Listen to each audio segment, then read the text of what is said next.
Sir ఇది మా శ్రోతలకు చెప్పండి. అంటే ఓటు ఉన్న ప్రతి ఒక్కళ్ళు తమ ఓటుని ఎంత రెగ్యులర్ గా చెక్ చేసుకోవాల్సిన అవసరం ఉంది నేటి ఇటువంటి సమాజంలో. షెడ్యూల్ వచ్చే వరకు షెడ్యూల్ వచ్చే వరకు మీరు ఓటు చెక్ చేసుకోండి. లేకపోతే ఒకవేళ ఓటు లేదని భావిస్తే వెంటనే ఫామ్ 6 అప్లై చేసేయండి. అదే నేను ఇచ్చే సలహా. షెడ్యూల్ వచ్చిన తర్వాత ఫామ్ 7 ఎంటర్టైన్ చేయరు, తీసేయడం అనేది జరగదు. ఇంకొకటి అండి, ఇప్పుడు నేను నా ఓటు తొలగించబడింది, నాకు తెలియదు ఓటు తొలగించబడిందని. నేను మళ్ళీ ఓటు నమోదు చేసుకున్నాను, ఒక నెల రోజుల తర్వాత మళ్ళీ తొలగించబడింది అనుకుందాం for the sake of discussion. ఇటువంటిది రిపీట్ అఫెన్స్ వాటిని అంటే మీ దాకా ఓటర్ తీసుకొచ్చే మెకానిజం ఏమైనా ఉందా దేనికంటే మీకు ఇప్పుడు అదే నేను ఇందాక తమ దృష్టికి అదే చెప్పింది. నేను ఫామ్ 9 ఫామ్ 10 ప్రతిరోజు వచ్చిన వాటిని అప్లోడ్ చేస్తుంది ఎలక్షన్ కమిషన్. అవును. వాటిని ప్రతిరోజు మేము డౌన్లోడ్ చేసి ఆ నియోజకవర్గంలో అన్ని బూతులకు పంపిస్తున్నాము. ఫామ్ 7 లో ఎవరినైతే ఓటు తీసేస్తున్నారో ఓటర్ని ఎందుకు తీసేస్తున్నారో అనేది కూడా మేము వెరిఫై చేస్తున్నాం. ఆ ఓటర్ ఫోన్ చేసి, బాబు నీ మీద ఎవరు అప్లై చేశారు, నువ్వు చెక్ చేసుకో నీ ఓటుని అని చెప్పేసి, నీ మీద ఎవరు అప్లై చేశారో కూడా చెక్ చేసుకోమని అలర్ట్ చేస్తున్నాం ఓటర్ను కూడా ఇంటికి వెళ్ళి. వితౌట్ ఇష్యూయింగ్ నోటీస్ తీయటానికి లేదు. 2 సార్లు ఇవ్వాలి నోటీసులు. అతను ఒకవేళ ఊళ్ళో లేకపోతే, ఊళ్ళో ఉంటేనేమో నేను ఉన్నానని చెప్పాలి. లేదు ఏదన్నా తాత్కాలికంగా వెళితే, ఆ ఊర్లోనే ఉంటున్నాడు కానీ తాత్కాలికంగా ఏదైనా పని మీద వెళ్తే ఓ 2-3 నెలలు అందుబాటులో లేకపోతే అతను ఒక దగ్గర 2 సార్లు నోటీస్ ఇచ్చి అతను సంతకం చేయకుండా అతను ఓటు తీసేయడానికి లేదు. ఇప్పుడు కొంచెం బాగా కట్టడి చేసిందండి ఎలక్షన్ కమిషన్ కూడా. రాను రాను కట్టడి చేసుకుంటా వచ్చారు. ఈ వైసీపీ వాళ్ళు చేస్తున్న అన్నింటినీ కూడా మేము ఎప్పుడైతే ఎన్నికల కమిషన్ దృష్టిలో ఎన్ని విధాలుగా వీళ్ళు అక్రమాల పాల్పడుతున్నారో వాటిని మేము చేస్తే వాళ్ళు ట్రైట్ చేసుకుంటా వచ్చారండి. ఓకే. చాలా సీరియస్ ఇష్యూ. అంటే మీరు మీరు మీరు చెప్పిన దాని ప్రకారం చాలా సీరియస్ ఇష్యూ అని అర్థమవుతోంది. ప్లస్ మీరు పెడుతున్న ఎఫర్ట్స్ కూడా అది కూడా క్లియర్గా అర్థమవుతుంది. కానీ ఒక్కటే ప్రశ్న ఏంటంటే దీన్ని అరికట్టడం ఎలాగా? అంటే దేనికంటే ప్రతిసారి అరికట్టడం అంటే ఏంటి, ఒకటేనండి. ఇందాక తమకు చెప్పాను కూడా. ఫామ్ 7 లో అబ్జెక్టార్ యొక్క ఎలిజిబిలిటీని నియోజకవర్గం పరిధి నుంచి బూత్ పరిధికి తీసుకొస్తే ఆ బూత్ లో ఎవరు అబ్జెక్ట్ చేశారు, ఎవరు ఉండట్లేదు అనేది అర్థం అవుతుంది. ఎప్పుడైతే ఫాల్స్ డిక్లరేషన్ ఆ ఊర్లో వాడు ఇచ్చాడో, ఆ బూత్ లో వాడు ఇచ్చాడో వెంటనే యాక్షన్ తీసుకోవచ్చు. తప్పుడు డిక్లరేషన్ ఇచ్చినందుకు, ఫాల్స్ ఇన్ఫర్మేషన్ ఇచ్చినందుకు section 31 of peoples representation act కింద 1 year జైలు శిక్ష ఉందండి, విత్ ఫైన్ కూడా ఉంది. అది ఈజీగా అర్థం అవుతుంది బూత్ లెవెల్కి వస్తే. నియోజకవర్గం వరకు వస్తే ఏంటంటే అసలు ఎవరు అప్లై చేశారో తెలియని పరిస్థితిలో ఉంటుంది. అబ్జెక్టార్ కూడా నోటీస్ ఇచ్చి అబ్జెక్టార్ కూడా రావట్లేదు. అంటే అండి సురేష్ గారు, దీని మీద మరింత విస్తృతమైనటువంటి చర్చ కూడా జరగాలేమో కదా జాతీయ స్థాయిలో. దేనికంటే ఎలక్షన్ అనేది మన రాష్ట్రం సొత్తు కాదు కదా. ఇదే ఫ్రాడ్ అనేక రాష్ట్రాల్లో జరుగుతూ ఉండొచ్చు, లేదా భవిష్యత్తులో జరగచ్చు. అది ఎన్నికల కమిషన్ సీరియస్ గా తీసుకోవాలండి. అవసరమైతే కొన్ని రూల్స్ అమెండ్మెంట్ చేసుకోవాలి, చేయాలి. కాదు సార్, ఎన్నికల కమిషన్ మీదకి ఎందుకు ఉండకూడదు అంటున్నారంటే, మీరు వెళ్ళి ఎన్నికల కమిషన్ ని కలిశారు, మన రాష్ట్రంలోనే అందరికీ తెలియకపోవచ్చు, దేశంలో మిగిలిన రాష్ట్రాలకు తెలియదు కదా. అది అండర్ ద కార్పెట్ ఉంచాల్సిన అవసరం ఏముంది? మేము ఎలక్షన్ కమిషన్ దృష్టిలో పెట్టామండి ఈ ఎలిజిబిలిటీని మార్చండి అని చెప్పేసి పెట్టారు. కానీ రాజకీయ నాయకులు ఎవరైతే మీ ఎంపీలు ఉన్నారో వీళ్ళు పార్లమెంట్ లో లేవనెత్తాలి, లేదా నేషనల్ మీడియాలో కూర్చోవాలి. అంటే మీ పరిధి కాకపోయినా మీ పార్టీకి సంబంధించిన కేంద్ర అధికార ప్రతినిధులు ఉంటారు కదా, జాతీయ అధికార ప్రతినిధులు, వాళ్ళ డ్యూటీ కదా ఇది. వాళ్ళు మీడియాలో కూర్చుని ఇదిగోండి ఇంత ఫ్రాడ్ జరుగుతోంది, ఎలక్షన్ కమిషన్ కళ్ళు కప్పి ఇంత చేస్తున్నారు అనేది బహిర్గతం చేయాలి కదా. ఇప్పటివరకు అటువంటిది ఏమి జరగలేదు కదా. కరెక్టే, కానీ మీడియా కూడా ఏమంటే ఎన్నికల ఓటర్ లిస్టు ఇవన్నిటిని కూడా లీస్ట్ ప్రిఫరెన్స్ ఇస్తున్నారు. ఇప్పుడు భారతదేశంలో కానీ ఈ ప్రజాస్వామ్య వ్యవస్థలో ఓటుకి అతి విలువైంది. ఈ ప్రభుత్వాన్ని దించాలన్నా, తీసుకురావాలన్నా, ఇంకొక ఓడించాలన్నా ఓటర్కి ఉన్న ఒకే ఒక ఆయుధం ఓటు. ఇంత ప్రముఖమైన దాన్ని అసలు మీడియా కూడా చాలా పక్కన పెట్టేస్తారు. అసలు మీకు 365 రోజులు ఒక్క రోజు కూడా దీని మీద ఎవరు టయాన్ని కూడా కేటాయించరు ఏం జరుగుతుంది అనేది. ఓకే, ఈ తెలుగు మీడియాలోకి వచ్చేసరికి ఈటీవీ వాళ్ళు ప్రతి వారం ఒక మాజీ కమిషనర్ గారు, ఎన్నికల కమిషనర్ గారు నిమ్మగడ్డ రమేష్ కుమార్ గారితో ప్రతి వారం ఆదివారం ఒక ప్రోగ్రాం తీసుకుంటున్నారు వీటన్నిటి విషయంలో అవేర్నెస్ క్రియేట్ చేయడం కోసం. అదేవిధంగా ఆంధ్రజ్యోతి, ఏబిఎన్, అదేవిధంగా టీవీ5 వీళ్ళందరూ టేకప్ చేస్తున్నారండి ఇష్యూస్ అన్నింటి, ఎక్కువ డిస్కషన్ కూడా అవకాశం ఇస్తున్నారు.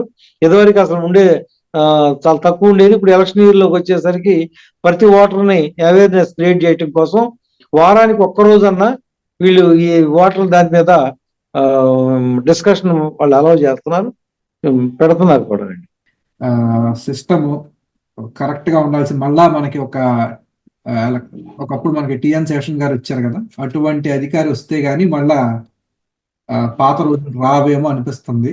మరి చూద్దాం. మరి నేటి సమాజంలో ప్రజలే దేవుళ్ళు, ఓటు అనేది ఒక ఆయుధంగా అనుకుంటున్న ప్రజలకి ఆ ఆయుధాన్ని తస్కరించబడేటువంటి ఒక నీచమైనటువంటి స్థితిలో ఉన్నాము.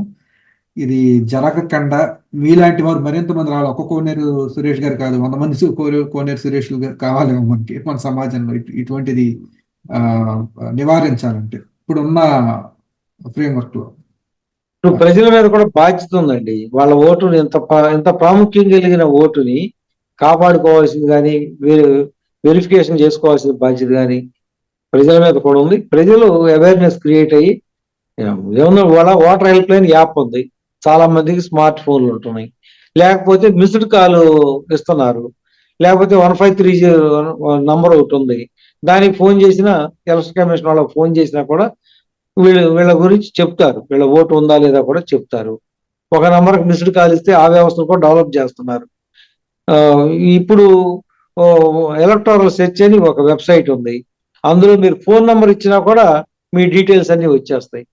అయితే వీటన్నిటినీ కూడా ఇప్పటి నుంచి కనీసం షెడ్యూల్ వచ్చే వరకు అన్ని మీడియా సంస్థలు ఓటర్ హెల్ప్ లైన్ యాప్ గురించి, ఎలక్టోరల్ సెర్చ్ వెబ్సైట్ గురించి విస్తృతంగా ప్రచారం చేస్తే ఎప్పటికప్పుడు వాళ్ళు ఓట్లు చెక్ చేసుకుని ఉంటే ఓకే, లేకపోతే వెంటనే ఫామ్ 6 అప్లై చేసుకునే పరిస్థితుల్లో ప్రజలు రావాలని చెప్పి ఆశిస్తున్నాను. అంటే SMS ఏదో చెప్పారు కదా, SMS చేస్తే వచ్చే అవకాశం ఉందా? ఏదన్నా SMS డెవలప్ చేస్తున్నారండి వాళ్ళు కూడా. SMS మిస్డ్ కాల్ కూడా డెవలప్ చేస్తున్నా అన్నారు కదా. ప్రస్తుతానికి కేవలం వెబ్సైట్ లో కానీ యాప్ లో కానీ మాత్రమే చూసుకునేటువంటి అవకాశం ఉంది. కానీ ఒక వయసు దాటి స్మార్ట్ ఫోన్ అంటే ఇప్పుడు నేటి యువత అయితే చూసుకుంటారు ఖచ్చితంగా, నడి వయస్కులు లేదా పెద్దవాళ్ళకి చూసుకునే అవకాశం అంత ఫ్రెండ్లీగా ఉండదు కాబట్టి ఇబ్బంది. మళ్ళీ అగైన్ యువత మీద కూడా ఇది ఆధారపడి ఉంది, వాళ్ళే రేపటి భవిష్యత్తు కాబట్టి వాళ్ళకి అవేర్నెస్ క్రియేట్ చేస్తే మీరు మీ పార్టీ తరపు నుంచి ఏదన్నా ఒక స్పెషల్ డ్రైవ్ లాంటిది ఏమన్నా చేసే ఆలోచన ఏదన్నా ఉందా భవిష్యత్తులో? యువత మరీ ముఖ్యంగా, ఎందుకంటే ఇంట్లో ఒక యువకుడు వాడి ఇంట్లో వాళ్ళందరి ఓట్లు ఉన్నాయో లేదో చెక్ చేయగలరు. ఇప్పుడు రీసెంట్ గా ఎలక్షన్ కమిషన్ కూడా H2H సర్వే మొదలెట్టారండి, చేశారు. జూలై 21 నుంచి ఆగస్టు 2 సెప్టెంబర్ 9వ తారీఖు వరకు చేశారు. ఎవరికి ఓట్లు లేకపోతే అప్పటికప్పుడే ఫామ్ 6 అప్లై చేసి ఇచ్చారు. చాలా కాలేజెస్ లో ఎలక్షన్ కమిషన్ కూడా కాలేజీలకు వెళ్ళి అక్కడ ఒక ప్రతి అడ్మినిస్ట్రేటర్ ని, college administrator ambassador, electoral ambassador గా ఇచ్చి వాళ్ళే అప్లై చేయించి వాళ్ళందరూ కూడా అప్లికేషన్ కన్సర్న్ ఏఈఆర్ఓ కానీ ఈఆర్ఓ కానీ ఇచ్చే ఏర్పాటు చేశారు. ఓకే, కానీ అది నిజంగా ఎంతవరకు పెనట్రేట్ అవుతుంది అనేది మనకి తెలియకపోవచ్చు. ఇప్పుడు యువకులకు కూడా ఇప్పుడు 18 సంవత్సరాల యువకులకి వయోజన ఓటు హక్కు వచ్చిన 18 సంవత్సరాలు నిండిన వాళ్ళకి కూడా బాధ్యత ఉండాలండి. నాకు 18 ఏళ్ళు వస్తున్నాయి, వెంటనే నేను ఓటు తీసుకోవాలి అనేది రావాలండి. ఓకే ఓకే, వచ్చి అవేర్నెస్ క్రియేట్ చేసి ప్రతి ఒక్క యువకుడు డిస్కస్ చేయాలి పక్క వాళ్ళతో, నాకు ఓటు ఉంది, నీకు ఓటు ఉందా లేదా, లేకపోతే చేర్పించుకో అనేది ఒక క్యాంపెయిన్ నడవాలండి. అది యువకులే చేయాలి. ఓకే, అంటే మీ పార్టీ తరఫున ఏమన్నా మీకు కూడా సోషల్ మీడియా వింగ్ ఉంది, ఇదంతా కొంచెం ఒక పటిష్ట యంత్రాంగం ఉన్న పార్టీ కదా, ఏదన్నా ఒక యాడ్ రూపంలో కానీ ఎన్ని రకాల మేము ప్రాపగేట్ చేస్తున్నామండి, మేము ప్రాపగేట్ చేస్తున్నాం. మళ్ళీ మీరు ఇచ్చి సలహా ఇచ్చారు అంటే ఇంకా మరింత విస్తృతంగా తీసుకెళ్ళడానికి మేము చేస్తాం. అయితే మేము మా బూత్ కన్వీనర్లు అందరూ కూడా 46,000 మంది బూత్ కన్వీనర్లు కూడా ఏ ఇంట్లో ఎవరికి 18 సంవత్సరాలు ఉన్నాయో వెరిఫై చేసుకుని చేస్తానంటారు. ఓకే.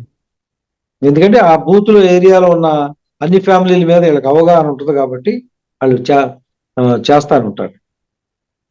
ఓకే. సరే సార్, అయితే చూద్దాం మరి ఏమవుతుందో. మీలాంటి వారు ఖచ్చితంగా ఇంకా ఇంకా ఎక్కువ శ్రద్ధాశక్తులతో మీకు బోల్డ్ అంత పవర్ కూడా రావాలి, ఎనర్జీ కూడా రావాలి ఇటువంటివి. ఎందుకంటే రేపు భవిష్యత్తులో మీ అవసరం చాలా ఉంది రాష్ట్రానికి కూడా. మరీ ముఖ్యంగా ఇవన్నీ ఓపిక్గా వివరించినందుకు ధన్యవాదాలండి సురేష్ గారు. మా మీడియా తరపు నుంచి కూడా ఇటువంటి అవేర్నెస్వి మేము చేస్తాము. పెట్టి మేము చిన్న చిన్న వీడియోస్ ఏమన్నా పెట్టాలన్నా కూడా మేము మా తరపున మా పాత్ర కూడా మేము పోషిస్తామని మీకు వినయపూర్వకంగా తెలియజేస్తున్నాం సార్. ఈ అవకాశం ద్వారా ఐకానిక్ పాలిటిక్స్ ఛానల్ ద్వారా ప్రేక్షకులకి, ప్రజలకి ఈ వీరు ఇప్పుడు ఉన్నటువంటి అధికార పార్టీ చేస్తున్న అక్రమాలని, ఈ దుర్వినియోగాన్ని వాళ్ళందరికీ తెలియజెప్పే అవకాశం కల్పించేందుకు మీ కృతజ్ఞతలు తెలియజేస్తున్నాను.